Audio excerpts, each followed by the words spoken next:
Welcome, everybody. I'm so glad that you joined the Guilford Public Library to listen to this dynamic story from author James Novak. His first book was a sensation locally here. People couldn't get enough of it. It was called Aura's Boy, and 8 years later, he's here to tell us about his book, Memories. Mr. Novak, I'm so glad to have you here. Thank you. It's a pleasure to be here. Oh gosh, I mean, I remember when you came here, I want to say it was like 3 months ago. What an impression, guys. His story is going to knock your socks off. You just wait till you hear it.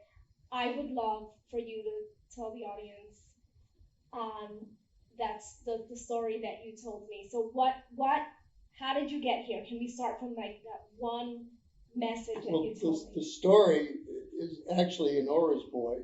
It's not in this book, Memories, but the story was that I told her. It was everyone that read Aura's Boy knows I had a very difficult childhood, and I lived the day I could get out of Laconia and make my mark in the world, which I did. And in this particular instance, I bought, from the age of 10 years old, I bought my own clothes. I bought everything. I mean, I wouldn't eat. My paper route people would feed me. It'd be freezing, and I delivered the newspaper for 42 people all the way for 5 miles a day. And it was a tough life. Anyway, I bought my graduation suit, my ring, my Lakon, and all that other stuff. And graduation was supposed to be a wonderful week, but this turned out to be a miserable week. One thing we always look forward to was the graduation party. The graduation party was held at the Belknap area ski area. And I put on my suit, and I was all dressed up, ready to go. I didn't even ask him for a ride. I'd get on Guilford Avenue and hitchhike. I knew they'd say no. So I figured, well, some person who's taking their child to the Guilford area will give me a ride. But then I remembered I needed $5 to get into the banquet. Yeah. So, I borrowed money before from my mother, always paid her back, and I asked for a loan. I want to emphasize it was a loan of $5 because I was going to go to work in the Weirs the next week. She denied me the $5. I thought she was kidding at first, and I said, "Mama, please, I need this money." She wouldn't loan me the money. I could just see that selfish look on her face that she wasn't about to part with the $5. And the more we talked, the more angry I got. And the angrier I got, I could have taken a chair and just thrown it right through the window. I was so angry. Then my stepfather was in the room, and he didn't say a word. He could say a word. I was Aura's boy, not his boy. So anyway, I angrily went upstairs. I threw on my civilian clothes. I didn't go to the banquet. I was wandering the streets that night. I remember walking up Winter Street. My cousin Lou Cormier came by, and he said, "Coos, what are you doing? You're supposed to be at the banquet." And I said, "No, kids like me don't make it to the banquet." So then I just broke down and I cried. I cried heavily. I said I wouldn't read that, but I'm doing it tonight. And then I guess he told his mother, Aunt Evie, and Aunt Evie came over, and she said, "Come on, I'll give you a ride to the banquet." She says, I've got the $5 right here. And I was dressed in, by then, a pair of jeans and a jacket. And I said, "No, it's too late. How am I going to get over this?" I didn't know how I was going to get over it, but I had to get over it. I knew then that I had to get over it. I was the only person in a class of 181 people that didn't attend the high school graduation banquet. And I swore that day that to this day on, I would always carry $50 in my wallet. Want to verify it? I have it right here. $50. And that's why I'm here today. Because our background and circumstances, and I believe in this, and I've always believed in this, our background and circumstances may have influenced who we are, but we are responsible for who we become. That is the truth. Wow, that is quite the story. But I think one of the reasons why I was compelled to have you speak to us was because I think that you are extremely motivating. I mean, like, what a story. We all have stories to tell, but the drive and just knowing that with belief there's something more, and it doesn't matter where you come from, you can still succeed. And so I'm gonna step out of the frame because I think this is a moment for you, and thank you so much for sharing this with us. You're welcome. You're welcome. It is really my It pleasure made me to have think. you It here. made me think of something that I think it was President Roosevelt in his 1930 inauguration. And he spent it. You've all heard this before. There's nothing to fear but fear itself. Well, Winston Churchill said it better during the war. He said, fear is a reaction. Courage is dedication. That's what I had. I love that. Yeah. I love that. I love that. Well, without further ado, I'm gonna leave it to Mr. James Novak to read some chapters from his book, and I think you're gonna love it. We will have this copy at the library for you to borrow, and we hope you come in. Thank you so much. Thank you. Let me begin. This is 372 pages, and it's so action-packed. I know in the write-up it said that I've traveled from Turkey to Thailand, and I've skied all over the world, and I've lived all over from New Hampshire to Seattle. I thought the other day, I sure did. I start with Seattle. I lived in Mountain View, California when I went to education with industry at Lockheed in Sunnyvale. And then I stationed at Mather Air Force Base twice. Once we lived in Folsom, California, right next to the prison. We've all heard of Folsom Prison. And then I lived in Rancho Cordova. Then when I was an officer, I lived on base. Then I also lived in Los Angeles. I had to put my year in. I was the director of subcontracts for Aerojet. Then I played golf. I thought I was going to make the senior tour, and I went down to Sierra Vista, Arizona, and played golf for a year. Then I married my wife. I came back to New Hampshire and married my wife after I was buried alive in an avalanche skiing in Canada. I lived in Colorado for 5 years, and I came back to New Hampshire. And ironically, I even lived in Guilford. I lived on Sprucewood Drive, if any of you are familiar with it. And anyway, I'm getting away from myself because I lived in Texas for 27 years. Name it: Wichita Falls, Waco, San Antonio, Houston, and Austin, Texas. So that was my tour in Texas. And I'll read a little of that too, but I don't want to take up too much time here. And one beautiful day, we moved from Sprucewood Drive in Guilford to Thornton, New Hampshire rather. Lived on the Owlsnest Golf Course. And in the wintertime, we bought a home in Bradenton, Florida. One winter we were coming back from Florida, and I said, gee, we've never been to Hilton Head. Now let's stop in Hilton Head. So Denise and I went over to Hilton Head, and before you cross the bridge into Hilton Head, it's the town of Bluffton, South Carolina. When you know it, we lived in Bluffton, South Carolina for 5 years. So I wrote memories. I always wanted to write the second book, and people kept saying over the years, oh, when are you going to write another book? When are you going to write another book? Well, it was time with COVID-19, and my mind was slipping. I'm not any younger than I was. I'll be 82 in 2 more months, and I figured I'll write memories and recalls of vividly those instances of joy that surrounded me in all my military and civilian career. Okay, so what do you want me to? I was going to start out with talking about Turkey. My first day in Turkey, I'm 18 years old.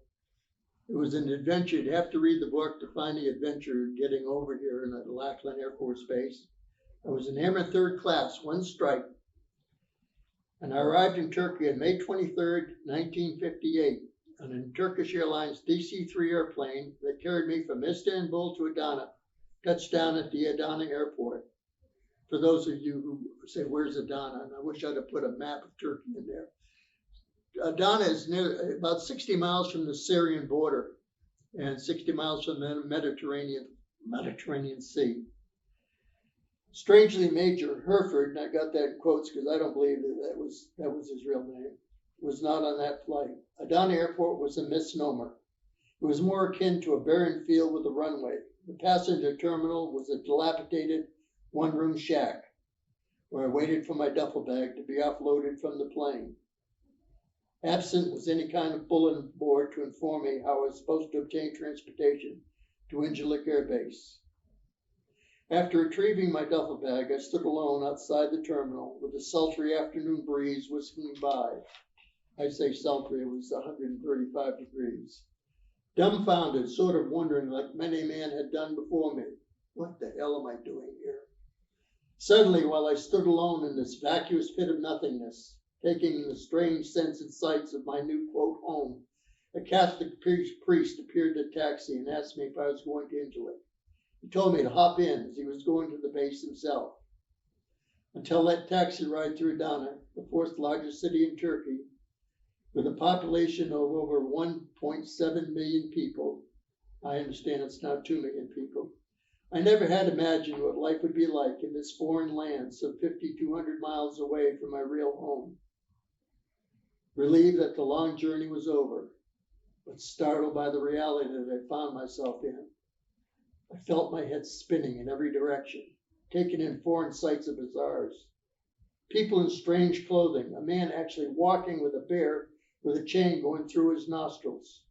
The smells of foreign food, chickens, well, I hope, dangling from vendor stations in the middle of the sidewalks, women walking with heads bowed and veils covering their faces, smoke emanating from strange-looking pipes that dark-skinned men cuddled in their hand.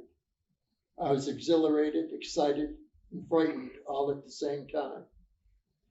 After driving through the heart of the city, we approached the impassable bridge, which I later learned was the 4th century-old Seyhan River Bridge, which was allegedly built by the Roman Emperor Hadrian. How about that? In 327 AD, rendering it one of the oldest bridges in the world. This rare sample of elegance, with its 21 arches, I've never seen anything like it, spanned the Seyhan River, which linked it to the ancient trade routes along the Mediterranean Sea. On this day, both the sidewalks and roadways spanning the bridge were crammed with rabid Turks, shouting in some foreign gibberish, with arms flailing in the air. While I was stranded in the traffic jam, my eyes wandered to the right, where I became witness to the most heinous, barbaric murder scene that I would ever encounter in my life. 3 Turkish prisoners stood at the top of the bridge, with nooses firmly strung around their necks, as the executioner performed his objurgatory duty before casting the 3 helpless men over the side of the bridge. Was I shocked? Only to the point where my body turned extremely cold and my hands were shaking uncontrollably. Sweat was streaming down my face and I was overcome with nausea. As I turned to the priest for some sort of acknowledgement of what we had witnessed, he merely stared straight ahead, impervious to what we had just observed. Now I had good reason to be frightened as we completed the last 7 miles to Incirlik Air Base on the outskirts of Adana, Turkey. That was my first day in Turkey. There's so many things happened in Turkey. I managed to see if I can find this for you.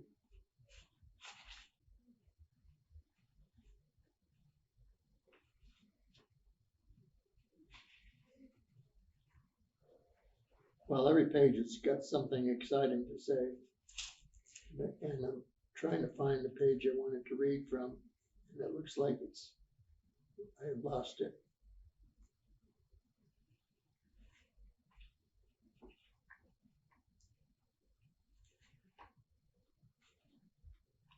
I vividly recall that I made it to Istanbul a couple of times during my tour at Incirlik.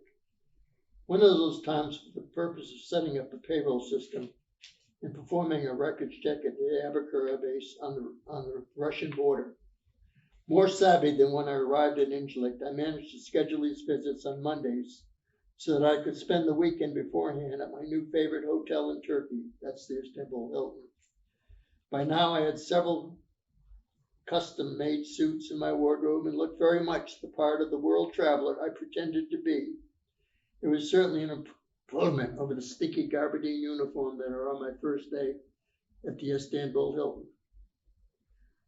On this particular trip, I arrived at the Istanbul airport late at night. While waiting to retrieve my luggage in the carousel, I met an American FBI agent who was also staying at the Hilton. Together we shared a taxi to the hotel. As our old run-down cab was chugging up a steep hill, I suddenly heard a bunch of Turks screaming, "Dur, dur, dur," meaning stop, stop. We're going up this hill, it's late at night. What could they possibly want? They ran as fast as they could up the steep slope, carrying a suitcase that had fallen out of the open trunk of the cab. When the cab finally stopped at the crest of the hill, the panting Turks, huffing and puffing, brought us the suitcase. To this day, I've never witnessed anything like that in my life. If that had happened in the States, more than likely that suitcase would have never been retrieved. So what was different? My new friend, Pat O'Brien, explained to me how the Turkish police system worked. I want to share that with you. According to him, if we had reported that suitcase missing, the police would have opened the handwritten journal established for, quote, stolen suitcases and proceeded to round up everyone whose name appeared in the journal.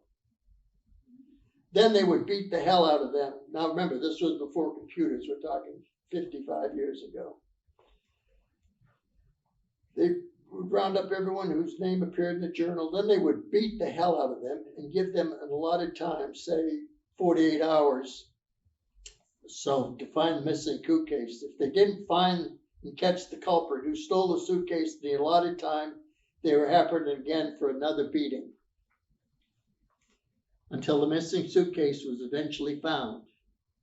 At that time, the name of whoever stole the suitcase would be added to the missing suitcase list to endure a life punishment for the remainder of his breathing life. Bear in mind, this log only applied to stolen suitcases. Likewise, they had separate logs for such things as stolen jewelry, stolen cars, stolen watches, etc. I marvel at that every time I think about it. Can you just imagine how much crime we could eliminate in the United States if we followed such a system? So I want to share that with you this evening. This book is just action-packed with stories like that. Let me move on.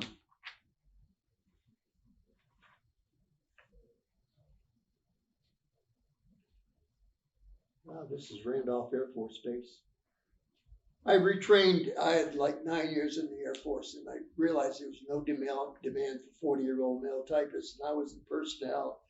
If you're at the headquarters, you're handpicked. I was at ATC personnel, and I was on the PATS team, which then was the personnel assistance team. And, anyone would have been happy, but no, not I. I wanted more out of life than sitting behind and telling people they were eligible to retire or processing physicals over the Military Personnel Center. So I retrained, and this goes on to tell you how I came about that.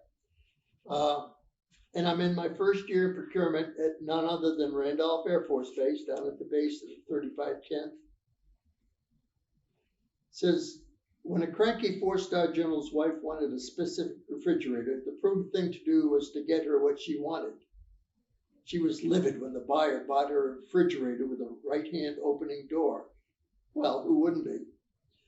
I'm being facetious. Again, the base procurement officer asked me to take over that purchase.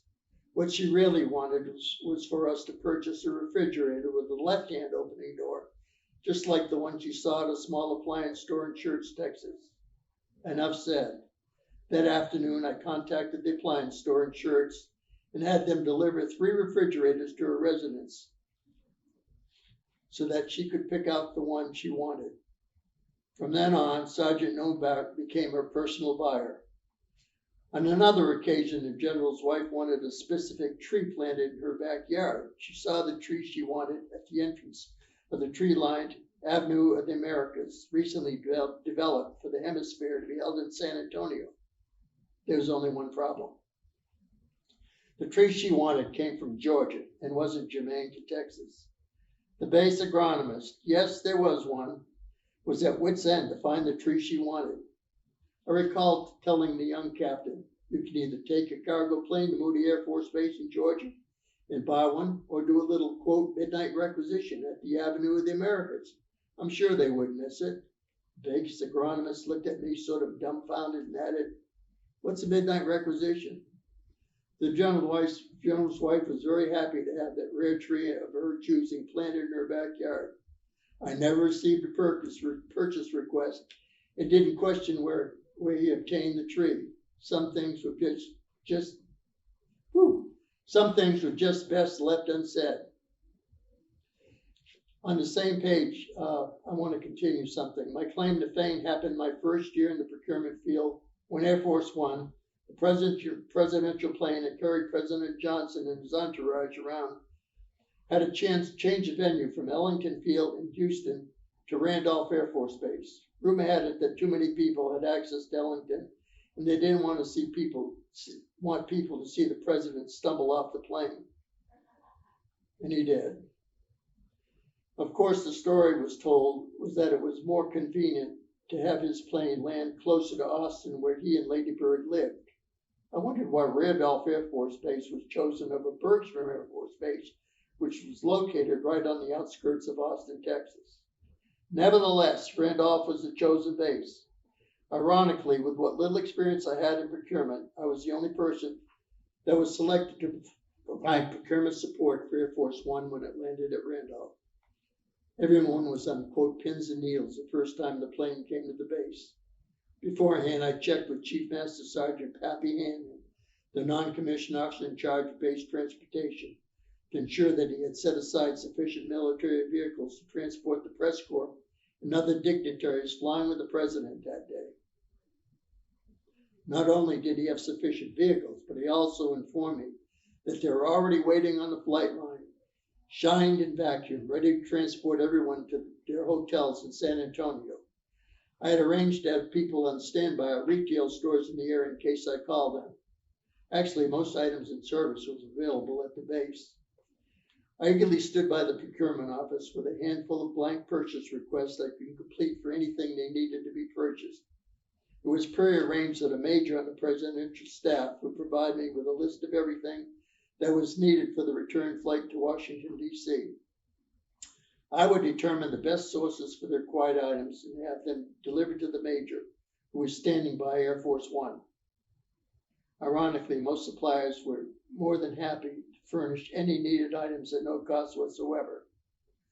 All went quite smoothly, so I thought, until I picked up the San Antonio Express newspaper the following morning. There it was, right on the front page of the paper, a picture of a blue Air Force vehicle parked in front of one of those local bars late at night. Paul Thompson, a very popular front page columnist for the San Antonio Express, had a field day with that one. Not only were the people at Randolph Air Force Base reckless and irresponsible, but we were also wasting the poor taxpayers' hard-earned money, cavorting around bars in the city with a government vehicle. It didn't take very long until I received a phone call from Red McCombs, the owner of Hampshire McCombs Ford in San Antonio, who offered to provide brand new Ford cars at no cost the next time the national press accompanied the president in Air Force One.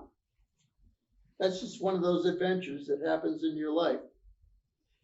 From Randolph, I felt I needed to go overseas, so they established a position for me as the 7th Air Force buyer, which is housed in Vietnam and Bangkok, Thailand, because they needed supplies in Thailand. And I'll go into something. Well, I was going to tell you about Anderson who was killed, but I won't get into that. It seems as though the 7th Air Force forgot to tell the bases in Vietnam that they had established a new buying position in Bangkok. I processed very few purchase requests my first month in the Bangkok office. Major Holt suggested that I visit suppliers in the area and establish their capabilities to support the 7th Air Force mission. I randomly selected a local electrical vendor in the area to determine its capabilities. It must have been divine intervention that I selected him.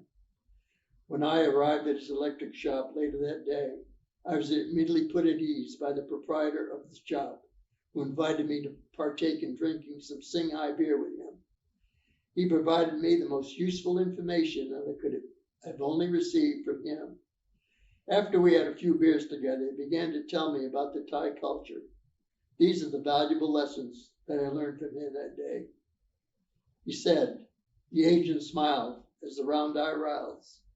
He went on to tell me, Americans brag too much.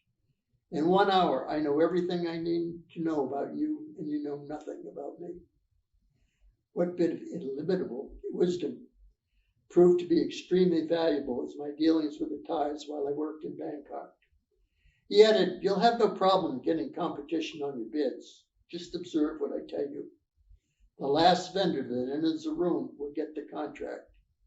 You see, my friend, we know the Americans will leave after the war and we'll still be here. So we buy all our supplies from one big contractor who doesn't even bid on your orders. We take turns filling your orders. He concluded by saying, we know what you're going to order before you even get the purchase request. We're tipped off that the PR is coming before it reaches your office. So I use that, and I'd use reverse psychology whenever I dealt with the Thais or the Chinese or whoever you're dealing with in Thailand, and say, oh, that's a beautiful car. Where did you get that? Did they sell those in Bangkok? And I'd find out all about the guy, and they knew nothing about me. I could go on and tell you more stories. I was told that $50 would buy my life if I didn't straighten out and quit being such a pest. We'll move on from Bangkok. As I drove the 30 miles, and this is, I didn't plan to be an officer. My goal was to be the youngest Chief Master Sergeant in the entire Air Force. I made Master Sergeant in Bangkok with 10 years in grade, 10 years in procurement rather, 2 years in grade. That's the minimum. It takes 2 years. So needless to say, I left the country with a lot of people that were a little angry with me. So as I drove the 30 miles across town to Lackland Air Force Base, I pondered how I had even qualified to make this difficult journey to become an officer. Did I even belong here? I recall taking the Air Force Officer Qualification Test at the Randolph Base Education Office in October 1969. I wisely analyzed the questions on the exam before I began. It dawned on me that the examination was asking the same question 4 times in different manners to be sure the future officers were the all-American boys the Air Force was seeking. I certainly didn't meet their expectations. To pass the test, I painted a scenario. I played the flute in the high school band. I was on the honor roll in school. All my friends gathered at my house on Saturday afternoons to play touch football, and my mother gleefully baked cookies and served lemonade to all my friends. That was the all-American boy they were looking for. Nothing could have been further from the truth. I never took a book home from school, barely made it through high school, didn't participate in any extracurricular activities, was a judge of new juvenile delinquent, and even spent time in an orphanage.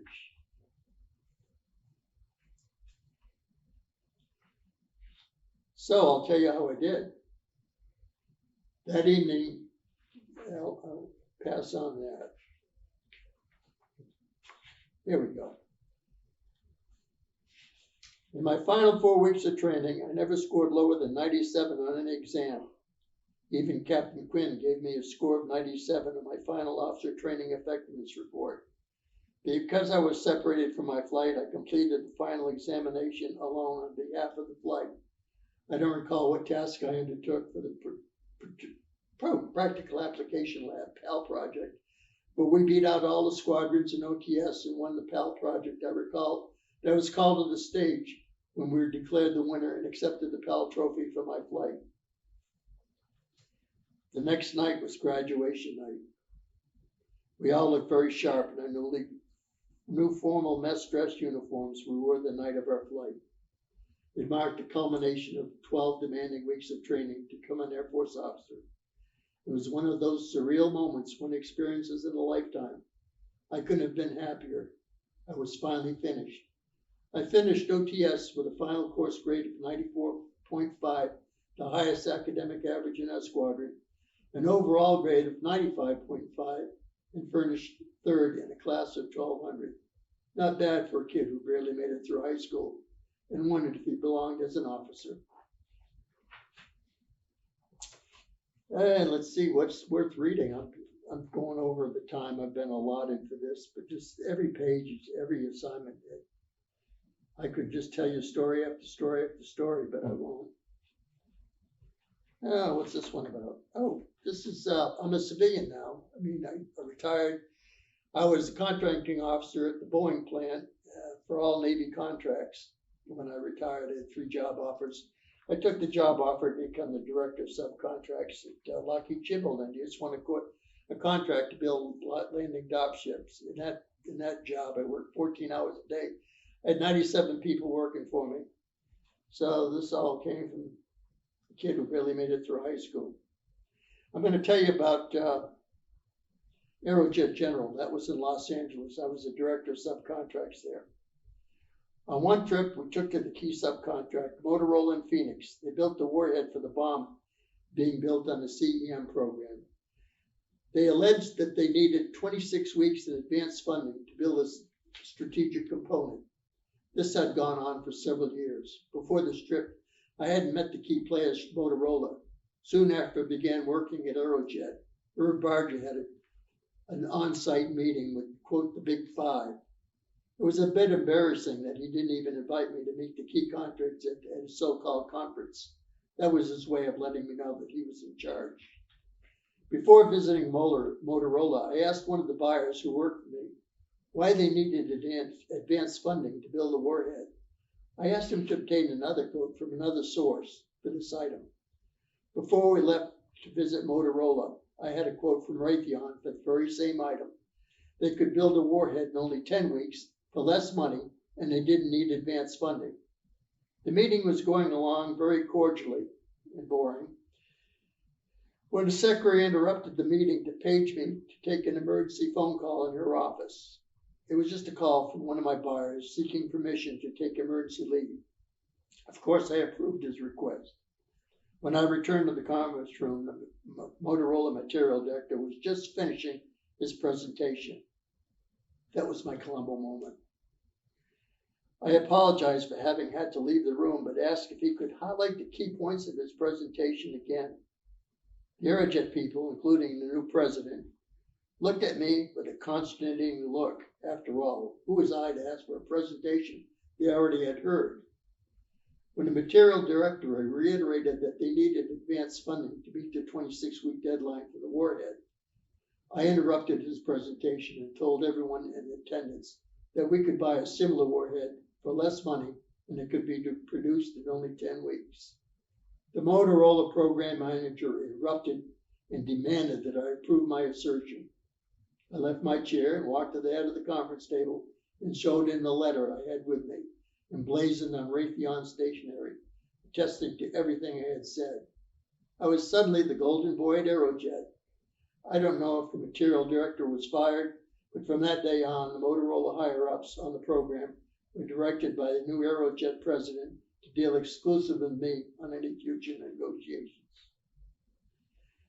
Shortly after a return to Los Angeles, the company held an off-site meeting at a swanky Newport Beach hotel to discuss their strategy to win a larger share of next year's dual-source contract to build more bombs on the CEM contract.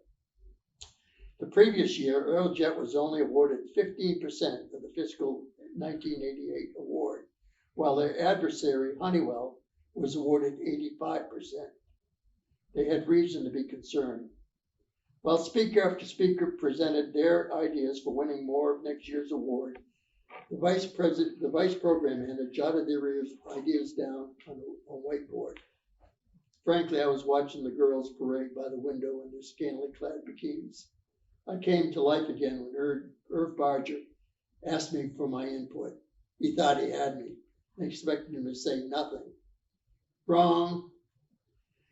One Saturday at the office, I compared the previous quotes submitted by both Aerojet and Honeywell for the previous 5 years. Then I drew a diagram which clearly showed how both companies had bid price had gone down over the years. Armed with that information, I figured out what Aerojet needed to do to bid to win most of the award by the upcoming year.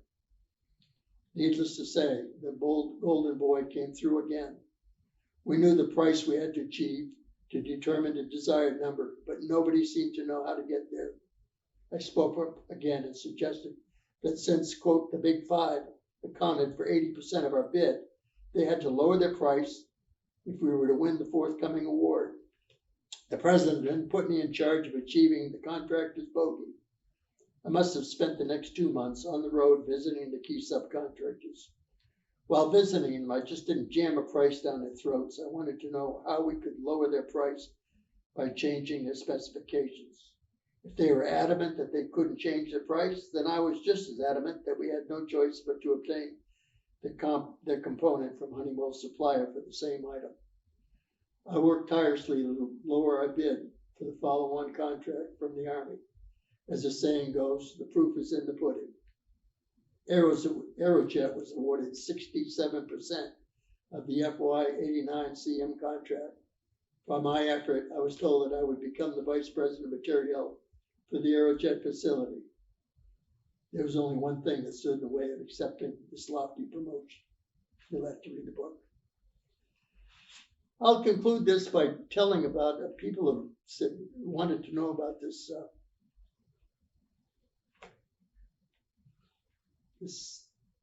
avalanche I was in. The avalanche in January 2020. I was retired now. I was living in Silverthorne, Colorado. I was invited to go helicopter skiing in Revelstoke, Canada. It was well known for its difficult terrain. Until I was offered a sizable discount to go there, I hesitated to join the group. Something wasn't right. Have you had that feeling something isn't right and you just know that something's going to happen on that trip? Well, it happened. I couldn't put my finger on it, but I felt something's going to happen on that trip. Out of the 10 of us going, I only knew the guy who invited me in the trip. We shared a room together in Revelstoke. The first thing I noticed was that all of them were in their 30s and were in great condition. I had just turned 60 and wasn't nearly in the shape they were in. There's a picture of the helicopter there. When the helicopter just dropped us off at the top of the mountain, we were instructed to ski with a partner. We skied in twos in case one of us needed help. It was gnarly to say the least. I never felt comfortable skiing at Revelstoke. It felt like I was slowing down the group. On a very cloudy day, I was paired up with our guide, a young Indian with long hair, whom I felt resented me for slowing down the group. I managed to follow him as we skied down the mountain. Now we're skiing in the trees because the visibility was very cloudy. And I mean, at 56-degree pitches, this was very gnarly. Let's see, we need to ski through extremely cloudy and we could get a better definition of the mountain. We stopped temporarily at the top of steep terrain. There was nobody near us. I mentally calculated where I would turn after we skied down the chute. I saw a big tree in front of me with a chute, and that's where I was going to make my turn. Halfway down the chute, I heard a rumble beneath my feet. When I turned to look up the mountain, all I could see was an avalanche of snow thundering toward me. I tried to shout, "Help!" but was thrown on my back, and when we managed to shout, "Help!" boom, as a cascade of snow buried me. The guide was somewhere below me and managed to avoid the avalanche. There I lay, arms helplessly pinned by my side, buried in a pile of snow. I recalled repeating to myself, "Stay calm, stay calm. And I don't want to die in Canada. I don't want to die in Canada." I know I was losing consciousness as I kept repeating, "Stay calm." I had a little pocket I could breathe. My hands were pinned behind me. That's all I could do was hope someone came. Suddenly a warm glow came over me and my soul was leaving my body behind. I was overcome by the most peaceful feeling that I'd ever had. I felt like I was going up an escalator in the still darkness of night, and purple tinted lights were leading my path to heaven. It was so tranquil that I didn't want to come out of my trance. I wondered, was I dead or alive? And you didn't want to come out of it. It's like Bloomingdale's at night. You're going up the escalator. Two ski patrolmen from Breckenridge were skiing about 100 yards away. One of them spotted what he thought was a beer can sticking out of the snow. He asked his friend, "What the hell is a beer can doing on this mountain?" I happen to have metal avalanche skis on, and one of my ski tips was sticking above the snow. They skied over to pick up the beer can when they quickly realized that a body was buried under a pile of snow. I don't remember anything until I woke in a helicopter taking me to the hospital in Revelstoke. I must have stayed there for most of the day. I was driven back to the hotel in the dark of night. It was definitely through helicopter skiing for the week. Because of avalanches and boulders falling down the road to Calgary, I was stuck in Revelstoke for the next 2 days. When the sun finally came out, I managed to bring my sore body to the van who would take me to the airport in Calgary for a return flight to Denver. In the van was another skier from Silverthorne who was wrapped in gauze all over his face. He told me that he had skied into a tree well and fell some 15 feet. When they pulled him out of the well, they also pulled raw skin from his face. Those were the terrible memories I had of skiing in Revelstoke. I arrived back at our house in Silverthorne in the middle of the night. And that's that story. I'll finish this off. My wife isn't here tonight. In September 2003, I married my wife in our new home at the Owl's Nest Golf Course in Thornton, Hampshire. I warned Denise of my last for travel. We have only moved 7 times in the 17 years we've been married. Once on our way back to New Hampshire from our winter home in Florida, we decided to spend the weekend at Bluffton, South Carolina. We ended up selling our house in Thornton and moved there. It was on a beautiful day in May 2012 when I came to Laconia for a book signing after I wrote Laura's Boy. I called now remember, this is toward the end of May, so the weather's awfully beautiful after going through a hard winter here. Anyway, I called my wife in Bluffton and remarked how beautiful it was in New Hampshire as I drove around Lake Okeechee that day. By the time I got back to South Carolina, Denise coerced me to buy a condo at the old Washington Street School in Lakeport to get away from the sultry summer heat down there. The rest is history. The other day I calculated how many times I moved in my life, an unbelievable 30 times. This is my final move. I've seen the world. Now I just want to rest in peace in our final home. Oddly enough, our house is across the street from Dr. Brody's old house, where as a 10-year-old boy, I delivered the Laconia Citizen to my favorite customer. It goes to show you the cycle of life often leads us back to our beginnings. It's no coincidence how these things just happen if you want them badly enough. My wife Denise and I share a home with our dog, an English Shepherd named Thea. In April 2019, we bought the Red Farmhouse with a barn and garden on 1.5 acres of land. It replicates an old farmhouse I once saw in Sturbridge Village, Massachusetts. This is my final resting place. I traveled all over the world and lived in many parts of the United States. I finally gave up my true passion of life, skiing, when I turned 79. Oh, I have many, many fond memories. I was fortunate to have skied all over the United States, Canada, and even Austria. I hope you have enjoyed reading about my journey in life as much as I have writing about it. And that concludes my presentation for the evening. Very good.